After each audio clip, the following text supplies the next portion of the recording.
Good evening, everyone. I'd like to call the November 26, 2024 Community Services Committee meeting to order. Grimsby is situated on treaty land. This land is steeped in the rich history of the First Nations, such as the Hadawandurek, the Haudenosaunee, the Anishinaabe, including the Mississaugas of the Credit First Nation. There are many First Nations, Métis, and Inuit people from across Turtle Island that live and work in Niagara today. The Regional Municipality of Niagara and Grimsby stands with all Indigenous people, past and present, in promoting the wise stewardship of the lands in which we live. Are there any disclosures of pecuniary or non-pecuniary interest? Seeing none. Before we approve the agenda, we'll be amending the order of the agenda to consider reports DCS 2464 and DCS 2465 after their respective delegations. Questions for the delegates and staff may be asked after each presentation. Can I get a mover and a seconder to approve the agenda as amended? Okay, moved by Member Brabant and seconded by Councillor DeFlavio. Resolved that the November 26, 2024 Community Services Committee agenda be approved as amended. All in favor? It's carried. Can I have a mover and a seconder to receive the following committee meeting minutes? Okay, moved by Member Laird and seconded by Member Brabant. Resolved that the following committee meeting minutes be received. Grimsby Santa Claus Parade Committee, September 9th, 2024. Grimsby Santa Claus Parade Committee, October 8th, 2024. Community Services Committee, November 5th, 2024. Grimsby Santa Claus Parade Committee, November 6th, 2024. Age Friendly Advisory Committee, November 9th, 19th, 2024. Grimsby Santa Claus Parade Committee, November 19th, 2024. Mayor's Youth Advisory Committee, November 19th, 2024. All in favor? Okay, that's carried. Moving on to item 6, delegations and presentations. Tonight we have 2 delegations. The first is from Chun Liang from Treehouse Energy Services regarding the Energy Conservation and Demand Management Plan. Chung Lee, please come to the podium. And you're on. Yeah. Thank you, members of council and members. Yes, so if we can get the first slide up, that'd be great, Noah.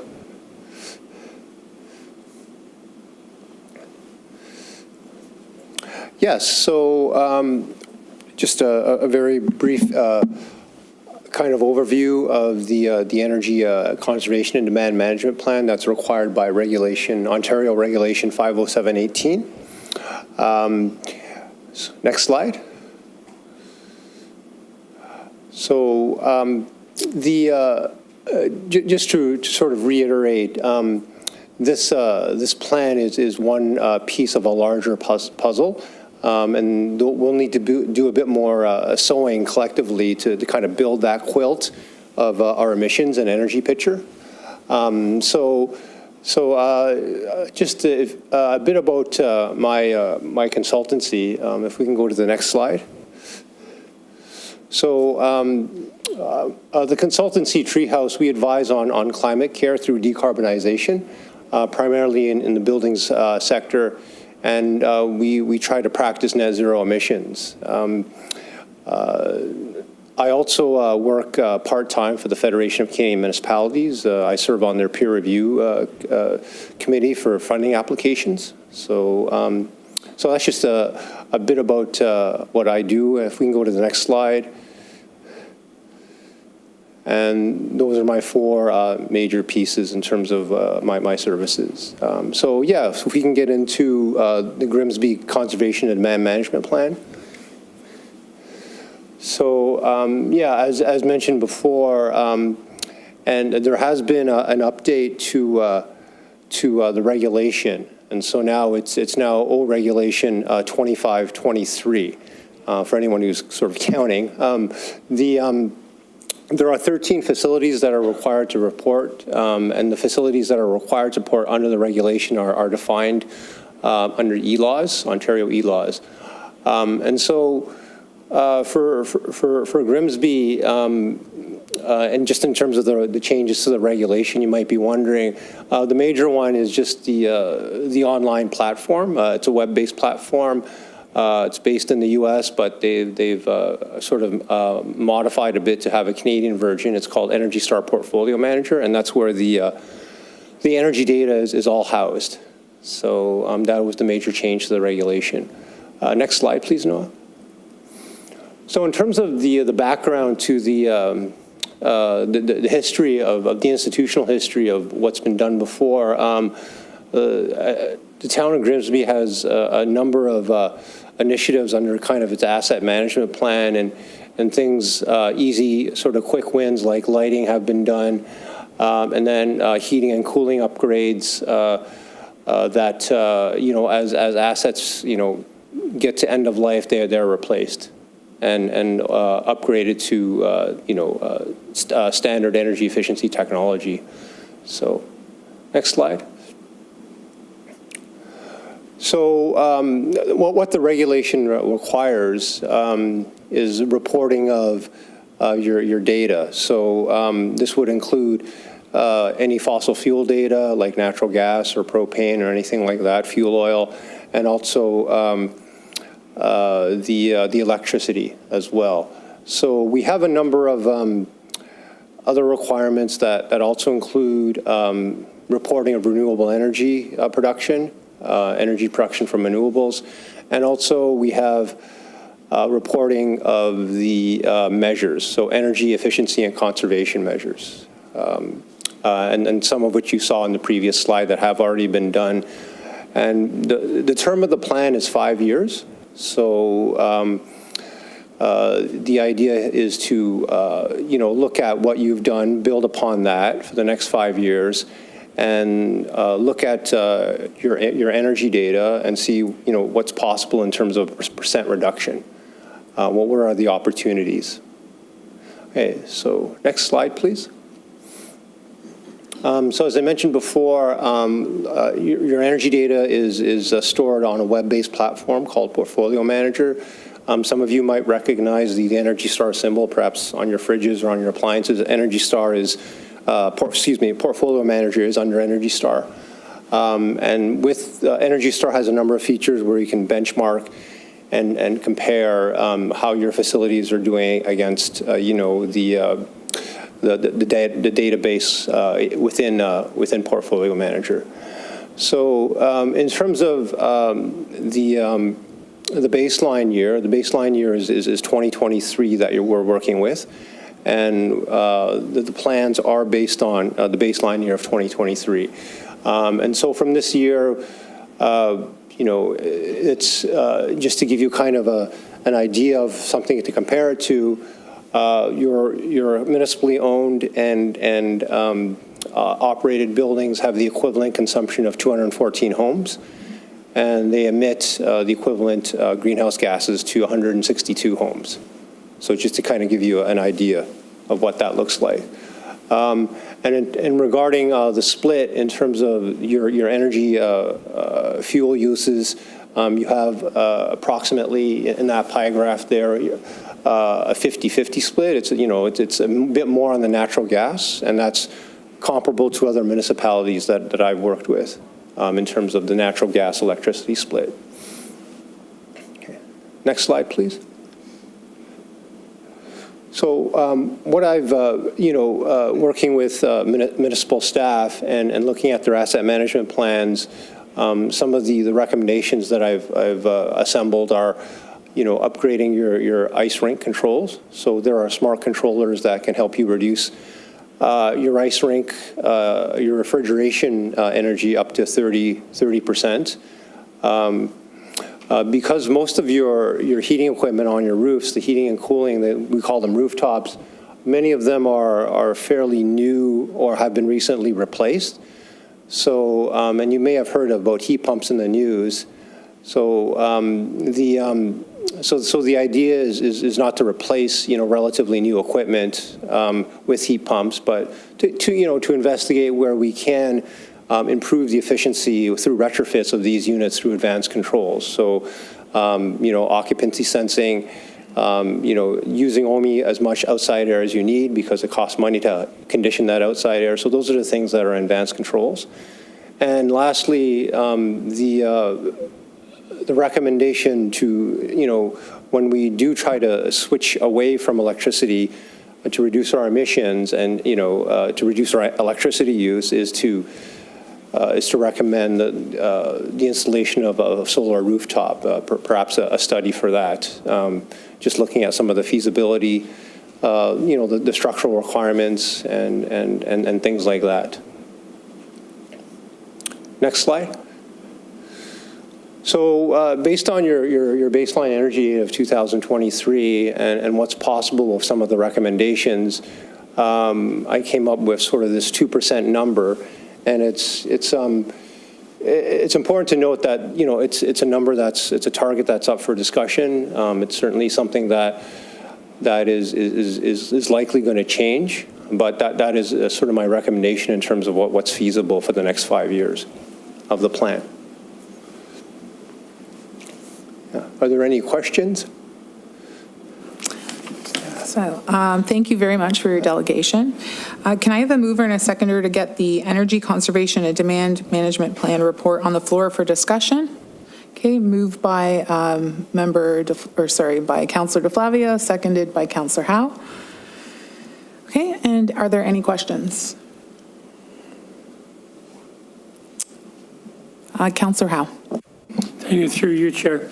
2% is, I guess, you think of some of the energy savings that you hear about, but that's right in the ballpark, like in an institutional setting, and I'm going to say we're in an institutional setting.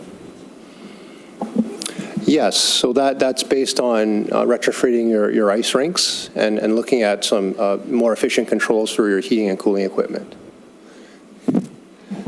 And typically, the one machine that you had, where's most of the equipment? And like, is any of it made here in Canada? And I'm just thinking for service. It always troubles me. We went through a thing here in this town where we took some equipment from Europe, and it kind of came back and kicked us in the derriere. Yeah, that's a good question. So yes, certainly there are distributors and manufacturers of equipment that are Canadian and that are local to Ontario that can do this work. And one last, you mentioned about these stratification fans, is it? Is that the term? Yes, that's correct. And give me a hint, what is it? Sure. So they basically mix the air.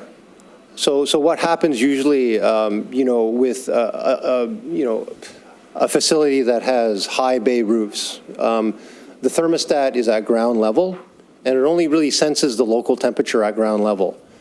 So, and air in a high bay situation, let's say an atrium, it tends to have thermal zones, meaning, it's hot air rises is essentially what it is. So the idea is to mix the air so that you have a more even distribution, more even temperature distribution for an atrium-like space. If I can. So it's similar to the way we would use a ceiling fan in our home. That's correct. To blend it. So, but the term, I was intrigued by the term, where it came from, or what exactly does it mean? You must be doing something a little bit different. Yeah, so stratification basically means, you have different layers of temperature, air temperature. So destratification just means you're mixing the air. Yeah. Thank you very much. Yeah. Are there any other questions before I ask mine? No? Okay. So my questions refer to the Green Municipal Fund. So in Appendix A, you had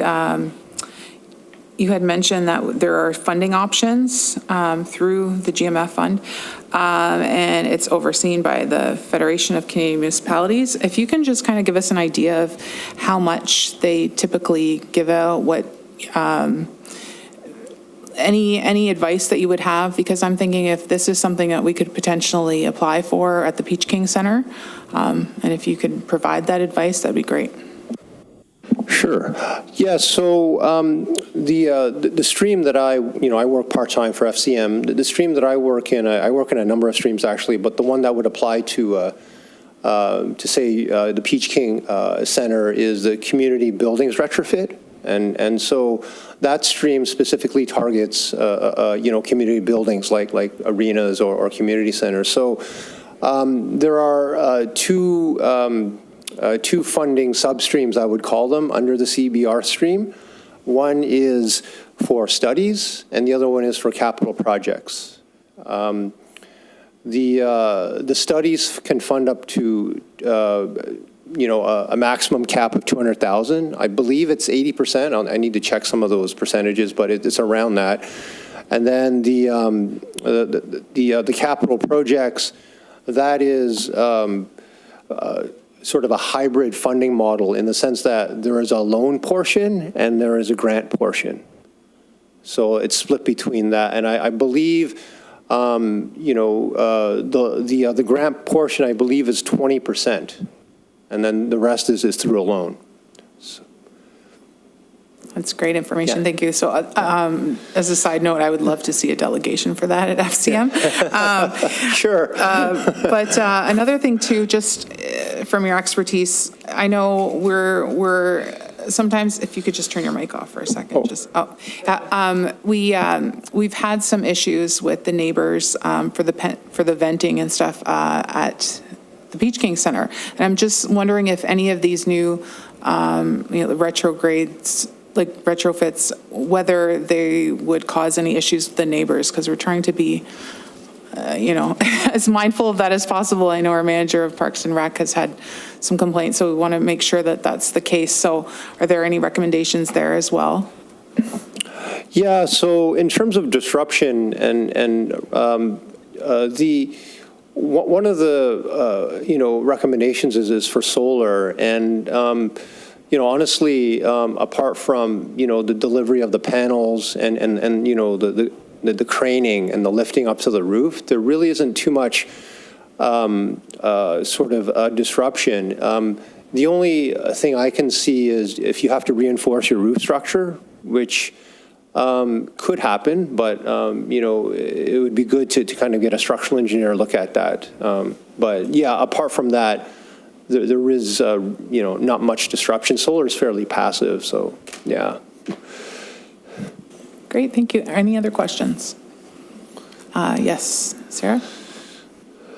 Thank you, Chair. I just wanted to mention, we were talking about these funding resources, and we've been talking to our consultants about that. So doing some of this work is also getting us to the path to be able to apply for some of these grants. They often require that you have certain level of work being done, including some further work on greenhouse gas emissions, which we are working with Treehouse Energy Services on as sort of a secondary piece to this work.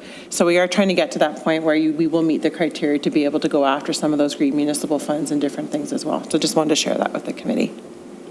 That's great, thank you. Okay, resolve that the delegation from Treehouse Energy Services be received and that report DCS 2464 Energy Conservation and Demand Management Plan dated November 26, 2024 be received for information.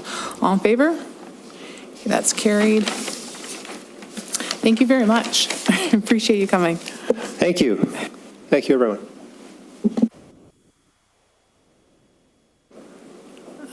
Director Sweeney, is our second delegation online? Yep. Okay, perfect. So the second delegation is from Leandra Coriel, Fort Ferguson, and Stacy Zonneveld from the Think Design regarding the Parks Master Plan and providing a project update.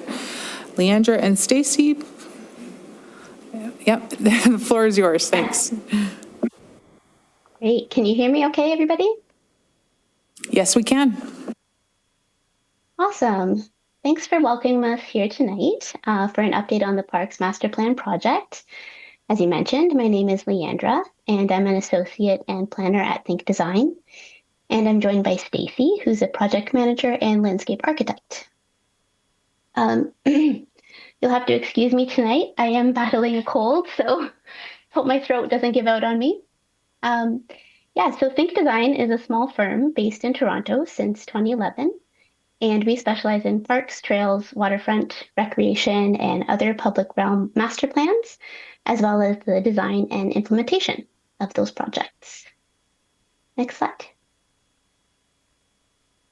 The agenda for tonight is to first give a project overview, discuss the community context, the consultation approach and findings, and the vision goals, or that should say pillars and guiding principles. Next slide. The project overview. Next slide.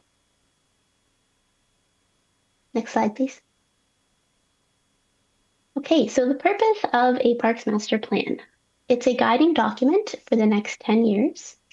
It uses a broad set of data, including surveys, interviews, facility use, trends, local opportunities, etc. It should be viewed as a living document to help staff and council determine annual work plans and budgets. So as such, recommendations may be advanced or delayed or tweaked in relation to other municipal priorities or concurrent opportunities, funding, or other factors that may arise. A master plan is high level, so some of the recommendations will require additional community consultation to arrive at detailed design and costing. Next slide. So this graphic is showing the project phases and scope. First phase was background review. We started in early summer. That was reviewing all the information shared with us from the town, touring the town parks and facilities, and community engagement, which we'll get into afterwards. And then that went into phase 2, strategic direction, which was over the fall and right now. So we did a visioning goals and guiding principles workshop, and we completed a background and community consultation report, and we're now here presenting. So phase 2 has overlapped with phase 3. We've already begun working on needs assessments and recommendations and working on the draft master plan, which should be shared by the end of the year. And then just on the other side of the new year, the plan will be shared with the community for another round of review, and it will be finalized. Next slide. All right, so a bit about the community context. Next slide.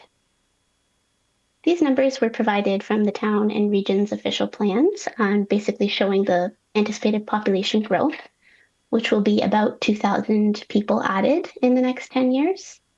And this is just a map showing the distribution of parks in the town. Kind of shows that they're quite evenly distributed across the urban area. Next slide. All right, so this is just summarizing some of the key takeaways from the background review and sociodemographic profile. So increased development in the urban areas will result in more pressure on existing parks and possibly the need for more parks, although that's what our assessment will determine. The non-urban areas will remain stable in terms of growth. Like the country as a whole, the population is aging. However, in Grimsby, the population age distribution will remain pretty steady, with only a slight increase in the proportion of those over 75 years old. Children and youth will remain a significant group at about 20% of the population. The town is not very ethnically diverse, with the vast majority being of European descent. However, it's anticipated that with new development, the town may see an increase in ethnic diversity, and likely already has, especially over the pandemic, which has been a trend across non-GTA municipalities. There was a lot of movement throughout the pandemic. However, the numbers available are the 2021 census. So the next census coming out, you'll likely already start to see those changes. And finally, the town has a higher average and median income compared to the region and the province. And now I'll pass it over to Stacey. Great. Thanks, Leandra. I'll be taking you all through the consultation process so far. So our approach is basically to engage as many different groups and people as possible. So we engage residents, community members, youth, municipal staff, stakeholders to gain a range of perspectives, priorities, concerns, and reduce the risk of overlooking a particular group. So for this project, we also did a variety of approaches for our consultations. So we conducted a telephone survey, random open house questionnaires, an online engagement platform, on-the-ground engagement sessions, including 2 youth-focused camp sessions, as well as several interviews with counselors, staff, and user groups. Next slide. So our key findings, here's a list. These are topics that came up multiple times across all the different consultations. So basically they're priorities for us. And in the next slides, we'll go through each consultation type and in a little more detail.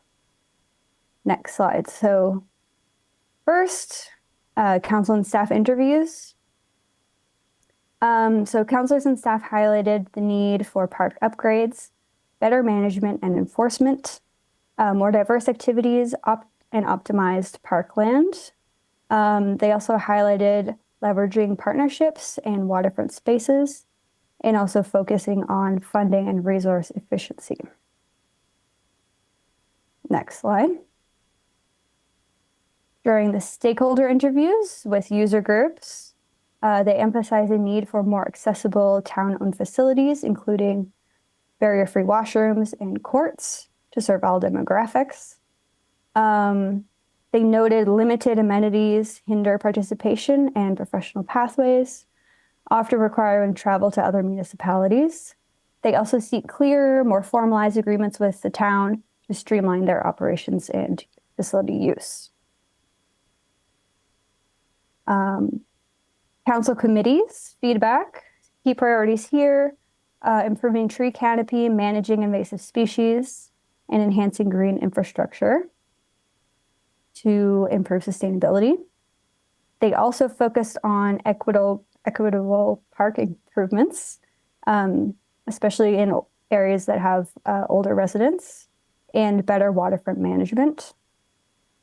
They noted that supporting seniors with walking paths and exercise equipment, as well as youth amenities and improved maintenance, were important to them. Next. So at the open house and farmers market, the priorities here were noted to be expanding park programming and adding plants and community gardens, improving amenities such as change rooms, bike stations, washrooms, accessible playgrounds. They also noted the need for swim-friendly beaches, better signage, more green space, dog parks, and expanded outdoor facilities like pickleball courts. Youth engagement. This is a graphic that's included in our report, basically highlighting the key points from our youth engagement sessions. Each park, you can see little comments, what the youth thought of could be improved and what they liked, what they didn't like, and all of that. Next slide. Similarly, this is a graphic highlighting our online engagement feedback. Again, it's showing different ideas, what people liked, didn't like, suggestions as well for the different parks. Next slide. Our online community board, this is basically ideas. So you can see several of those ideas highlighted here. And next. Our resident surveys. So this is a table showing or comparing different data we received from our online survey, open house handout, and random telephone survey. And basically what you can see from this table is that this is why we conduct a variety of consultations, types, and with different groups, because you can see the data is quite varied across the table. We can see that people are generally satisfied with the condition of parks, but they're less satisfied with the amount of parks, for example. And I believe this is my last slide. We go to the next one. Yep, so I'll pass it back to Leandra to finish off. Thanks, Stace. Okay, vision and guiding principles. So the consulting team met with a varied group of staff to discuss the background and community consultation findings and to brainstorm for a vision and guiding principles. We then took all of that and we drafted vision pillars and guiding principles, and we finalized them with staff. So this is just a reminder slide. What is a vision? It's a bold, high-reaching statement that describes the future state. Next slide. And what are guiding principles? They are a collective, predetermined position that influences decision-making. Next slide. So we will then use the vision, pillars, and guiding principles as sort of a check as we're working, as we're doing the assessments. This is always in the background and it's there, and we'll look at it. Are we aligned with what we said with staff and council and the community through all the community consultation? What everybody said, is it in line? Is it reflected in this plan?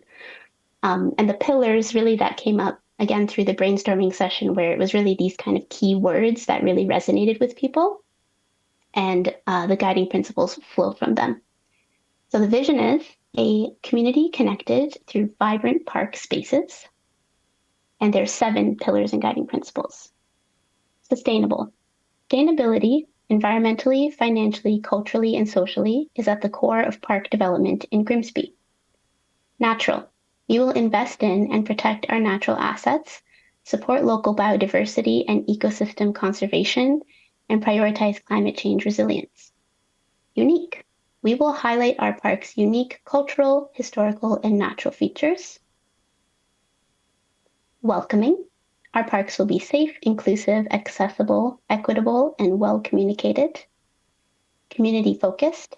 We will provide parks that foster community building through creating spaces for gathering, events, and connection. Active. We will support healthy active living by providing a range of amenities and facilities for play, sport, and recreation.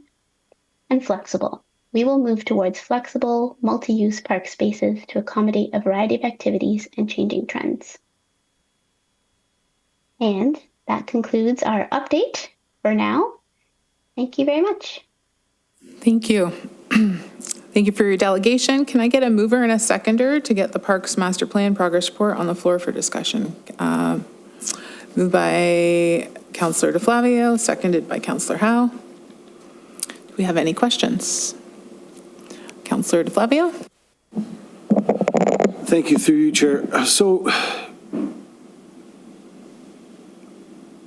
I was expecting a summary of the actual plan, not how we got there. So is there going to be a presentation on the content of the actual plan? It's a 311-page document.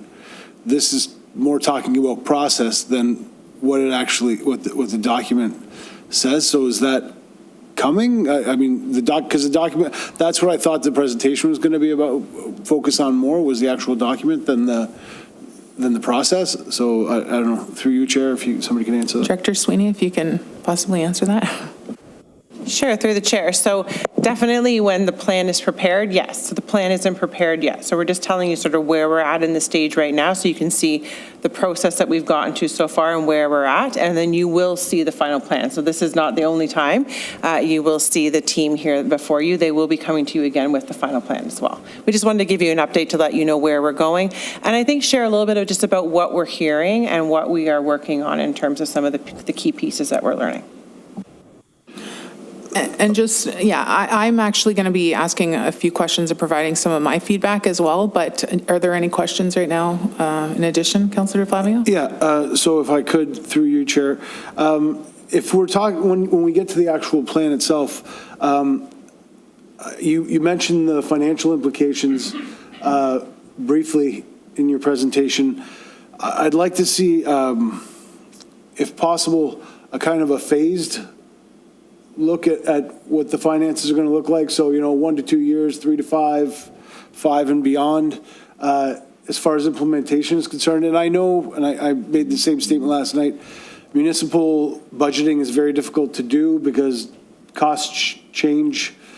But if we can have a rough idea, at least of what the big numbers are and what the, the medium numbers are. So if we want to include things in the budget, because again, and for those who were at last night's meeting, I apologize, but there are things in our budget, and this kind of relates to you, but kind of relates to staff as well, that were never approved by council. There are things in the long-term budget that says, $10 million for this and $5 million for that.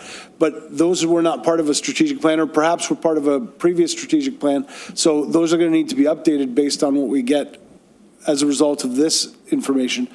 So I'd like to see that. I'd also like to see, we've talked about accessibility and inclusivity repeatedly, and I think it's a priority for council. So I'd like to see, how can I say this? I'd like to see the incorporation of visuals and examples, and I'd like to see what our plan is to are we going to set a percentage, for example, for what percentage of parks will be inclusive, fully inclusive, or, meet AODA standards by what year, like that kind of specific information in there, if that's possible. And if it's not possible, then I completely understand. I might be stealing other people's stuff, so I'm going to let other people speak, and then if you can come back to me at the end, Chair, I'd appreciate it. Thanks.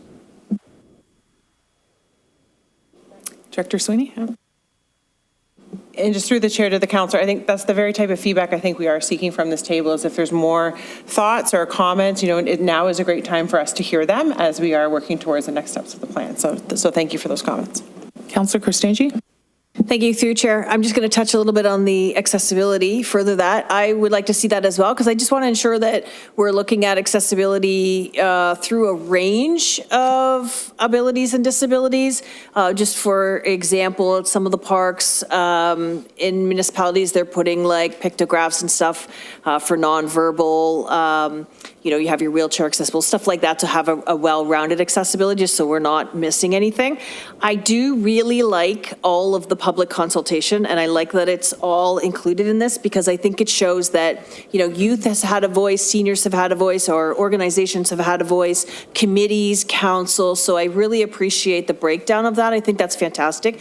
And it really is going to feel like a made in Grimsby by Grimsby plan. And I think that sort of touches on that in this report, because right down to the comments that people are making and stuff like that. So I really appreciate it. I think that's fantastic. Thank you. Councillor Howe? Thank you, through you, Chair. I'm going to point from Councillor DeFlavio and Councillor Kristangi. The guiding principles, we will provide low to no cost opportunities for outdoor recreation. Nothing's going to be no cost, nothing. And how far do we go? Nothing's going to be no cost. No cost. The outdoor exercise playground, which is what zero cost outdoor. What did it cost us? You're misreading it, though. That's not no cost to the, it's no cost to the participants, not no cost to the municipality. Oh, but we are, the participant, the citizen is paying for it.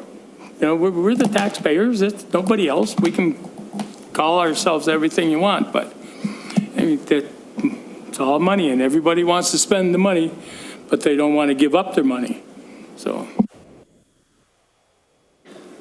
Are there any other questions before I go? Okay, then I'm going to actually say mine, and then we'll go through a second round, if that's okay. Yeah, I think in reference, and, correct me if I'm wrong, but I think with that point, it was mostly to ensure that those that don't necessarily have the finances to pay for recreation have that available. So that could be youth, it could be underprivileged children, like anything like that. Is that correct? Correct, yeah. Financial accessibility. Thank you. Okay, so I just had some feedback, and just use this however you can. There's a number of points.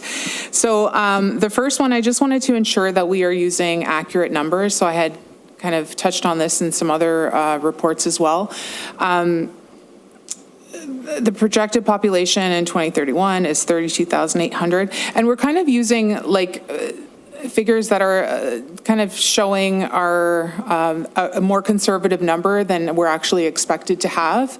So I just want to make sure that you're getting accurate numbers. There are apparently 3,500 units in the queue. You know, obviously, those are people. So we want to make sure that we have significant numbers expressing that we're going to have quite a few people here in the next few years. So just checking on that. I also loved the engagement. That was fabulous, especially the youth. I like hearing that, you know, the things that they really enjoy, like the hippo parks. That was, that was big. That was great. You touched on the pillars. So part of the pillars talked about safe spaces. And I think one thing that I'm not sure, I can't remember if this came up, but to ensure that we have the lighting available, this is a motion that I had brought forward before to make sure that we're, you know, it also goes hand in hand with vandalism and any kind of, you know, criminal things that are happening. So that's something I want to make sure that we have. Another thing is that personally, I don't think every park needs to have everything. If we have some parks that, you know, are specific to one thing, like we have a beach volleyball set up at Nellis Beach Park, we don't necessarily need to have a secondary one at another park. Yes, there's going to be some overlap, and obviously they're all going to have like a children's play structure, but I don't think we need to have everything in every park. So that's one thing. What else do we have here? Another thing I'd like to see is some more feedback from caregivers. So at the earlier centers, these are, you know, obviously the people that are bringing the children to the parks, and I feel like that's the majority of people are usually caregivers bringing their children to the parks, or the ones that are using those like playground structures. So I'd like to hear a little bit more from them. And if we need more of those hippo parks or, you know, pirate ship parks, that would be great. Parks plans, a few things that were mentioned on page 7 had to do with some initiatives, again, that we haven't necessarily advanced as a council, kind of similar to what Councillor DeFlavio was saying. So the one had to do with the subdivision park development. I'd like to hear more about that. That's for 2020 to 2029. I don't know where that one is. Splash pad, we already have 2 available. So I'm not sure that we need another splash pad. There's talk later in the report about a splash pad at Grimsby on the Lake. We do have a lot of parking deficiencies in Grimsby on the Lake, and we do tend to have a lot of people gravitate to our new beautiful park. And I feel if we're adding another splash pad there, that's just gonna, we have to be mindful that we're probably gonna get a lot of town visitors coming to that splash park, and it's just gonna infringe on the parking deficiencies that we already have. So I'm not necessarily in favor of that unless it's in an area that we're gonna be able to suit that parking. Talked about more pickleball. I think that's obviously, we have a lot of residents who are using that, so I'm in support of that. Again, beach volleyball, I don't think we need another sand court. We already have that. A leash-free dog park on the west end, there's been some talk of that. I think that makes sense. And I'm almost there.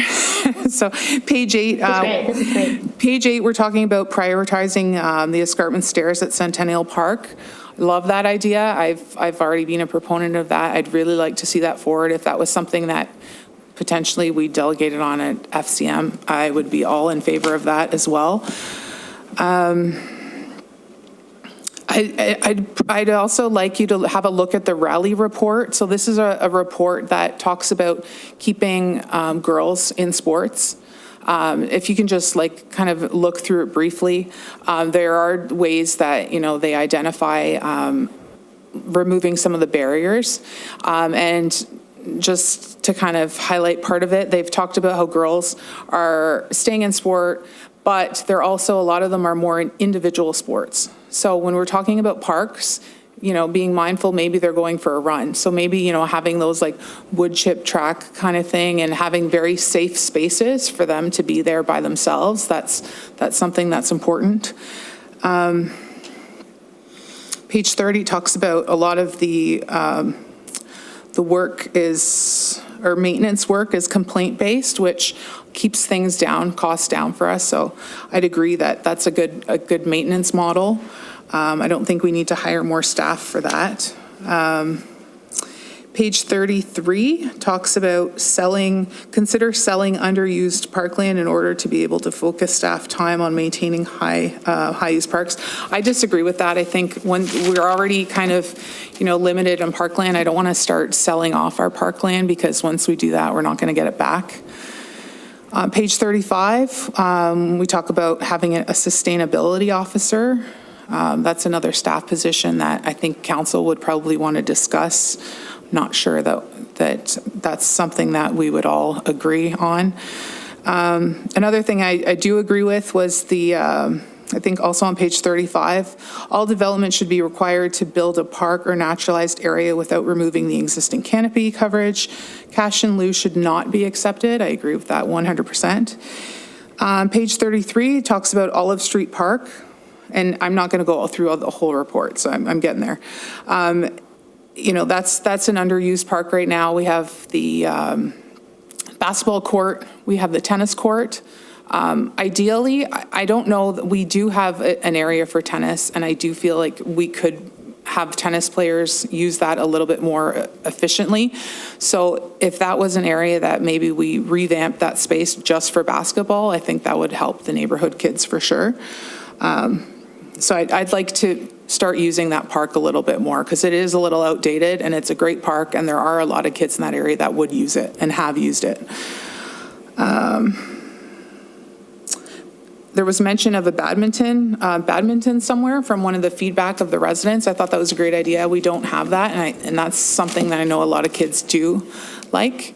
And then lastly, just the idea of if we could somehow incorporate, it's low cost, but like I said, like some kind of a walking track, or, just wood chips, some kind of a path where it's not just a matter of like a parent sitting down at a picnic table while their kids play. It's also active. They can still watch and walk at the same time. So I love the report. I thought it was great. I like your ideas. I just wanted to highlight some of these things. So thank you. Does anybody want to ask more questions for a second round? Councillor DeFlavio? Thank you, Chair. So going back to Councillor Howe's comments about the cost, I agree that everything needs to be costed out. But at the same time, I want to remind everybody that we subsidize sports, we subsidize culture, we subsidize recreation all the time. Like it is one of the other than public works, probably the largest cost that we have as a municipality. And it's easy to know, staff could probably do it very simply, because if you take the entire budget of this department and subtract it from the user fees, that'll show you how much we subsidize recreation in the town of Grimsby. We're talking about hundreds of thousands, if not millions of dollars every year. So spending money on things that people can do for free has a benefit for everybody. It has a benefit for the taxpayers too. It means less things that we have to subsidize buildings for, less things that we have to, and besides that, it from an inclusive perspective, it allows people who can't afford to participate in hockey because it costs $2,000 a year, or participate in basketball because it costs $1,000 a year, or even participate in things like, gymnastics that are 60 or 80 bucks a session. It gives something for people to do that can't afford those things, or just are not interested in those things. So I think that what we put into public parks is a very important part of what we do, and it has a cost associated with it. So I want to know what that cost is. That's why I think costing it's important, but that doesn't mean I don't want to do it. I think that we need to do a lot of the things that we're talking about and provide alternative activities for people who don't participate in traditional sport and traditional recreational activities. Anyway, that's enough of that rant. Let me, going back to the accessibility discussion that we had earlier, I do want to, I think that having, metrics for accessibility are important. So what I mean by that is, what percentage of parks do we want to be barrier-free by a specific year? To create a sort of an accountability for future councils. council said they were going to do this by this time. How have, and sometimes those goals are not achievable. That's absolutely true. But if we don't set a goal, we will never achieve it. So that's an important part of what I think we need to do. It could be adding another accessible washroom to, like, Centennial Park, or to, making the one at the pool open to the public more often throughout the year. I don't know what that looks like. That's something that staff or the consultants might come up with. Green infrastructure, I think, probably should be emphasized as much as possible.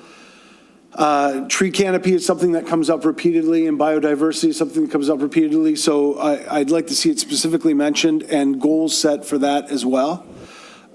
Because once again, if we don't write it down in a plan like this, we'll never see it come to fruition. I'm so tired of talking about pickleball, so I'm going to skip over that one. But I do want the one thing I will say about that is that anything that we invest money in that has an organization involved in needs to be as close to revenue neutral as possible. And that means if we're investing money on pickleball courts, those pickleball courts need to be paid for by the people that use them, if it's an organization. In the same way that we charge the hockey club to use the, and figure skaters to use the arena, the same way that we will charge volleyball and basketball once those courts are built. If we're building fancy pickleball courts that are specific to a specific group, that group needs to pay the primarily almost all of the costs for that. Otherwise, it needs to be open to the public. It's one or the other. It's either a public pickleball court or it's not. And that seems kind of obvious, because we don't just open up the arena between X hours and X hours without having a structured way of paying to go onto the arena, unless we have, one day at Christmas time where we open it up for a public skate or something like that. We need to have money coming back for the money going out when it comes to those kinds of organized facilities. I have some other concerns about heritage and cultural integration. I'll just email those and a couple of other things. I don't want to. I've already taken up more time than I need to here. But I thank you for what you've done so far, and I'm looking forward to the final product. Any other questions? Councillor Cristangi? Thank you, through chair. I'm just not seeing Whitaker Park on here, unless I missed it, but okay, yeah, sure, thank you. Director Sweeney? It should be on there, so if it is not for some reason, we'll make sure we'll follow up and get that corrected. Right, resolved that the delegation from Think Design, Councillor Howe. Again, Chair, you made a comment about the stairs, so I'll take the absolute opposite. What you didn't say in that is $1,800,000 for the stairs, and you didn't say anything about maintenance and upkeep on a yearly basis. So, if it's the stairs are worth $1.8 million, then.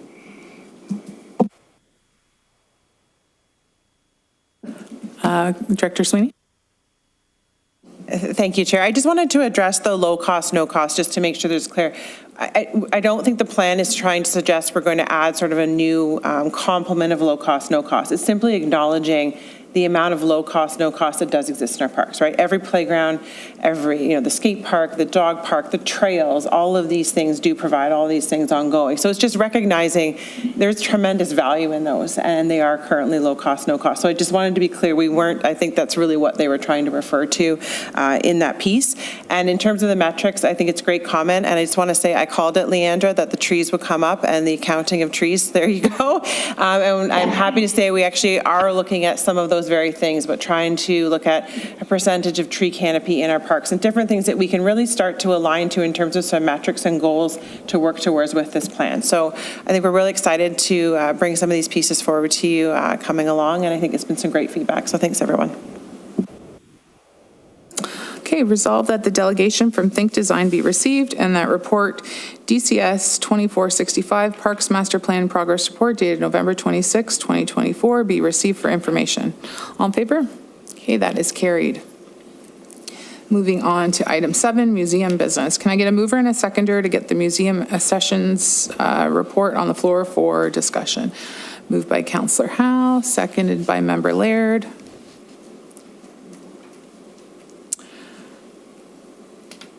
Resolved that report DCS 2462, Museum Accessions Report, November 2024, dated November 26, 2024, be received for information, and that the Community Services Standing Committee recommends that Council accept the accessions as presented. All in favor? That is carried. Can I have a mover and a seconder to get the Museum Information Report on the floor for discussion? Okay, moved by Councillor DeFlavio, seconded by Member Brabant. Resolved that the report DCS 2463, Museum Information Report, November 2024, dated November 26, 2024, be received for information. All in favor? Oh, Jay, you got some. sorry, yes, I flew through that. Go ahead, sorry, go ahead. Thank you, through you, Chair. Just for this report, I'd just like to highlight the exhibitions that are quickly coming upon us for 2025. The biggest one is our permanent gallery, which is slated to open in hopefully February 2025. We've had some delays due to grants, but we are starting to build as of right now.